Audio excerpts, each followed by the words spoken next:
উত্তরপ্রদেশের একটি প্রাইভেট স্কুলের ভিডিও ভীষণ ভাইরাল হয়েছে, যেখানে দেখা যাচ্ছে যে একটি স্টুডেন্টের বাবা মাকে কিভাবে হ্যারাসমেন্ট করা হচ্ছে।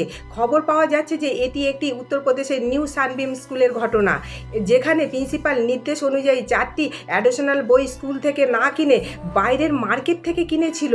আর একটা মজার বিষয়, এই বাচ্চাটি কিন্তু ইউকেজিতে পড়ে, যেই ক্লাসে কেবল ABCD 1 2 3 4 শেখানো হয়।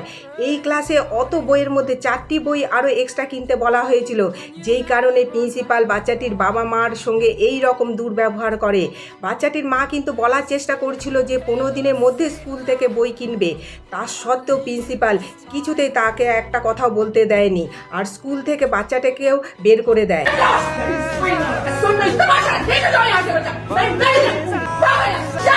এই অপমানটি স্কুলের সকলের সামনে করা হয়েছিল। যখন এই ভিডিওটা সোশ্যাল মিডিয়ায় ভাইরাল হয়, তখন প্রিন্সিপাল নিজেকে নির্দোষ করার জন্য একটি ভিডিও করে, আর সেখানে বলে যে বাচ্চাটির মা ফিস কমানোর জন্য নাকি ধমকাচ্ছিল। আর বন্ধুরা, আমরা তো দেখতেই পাচ্ছি কে কাকে ধমকাচ্ছে। লাইক সাবস্ক্রাইব করবেন।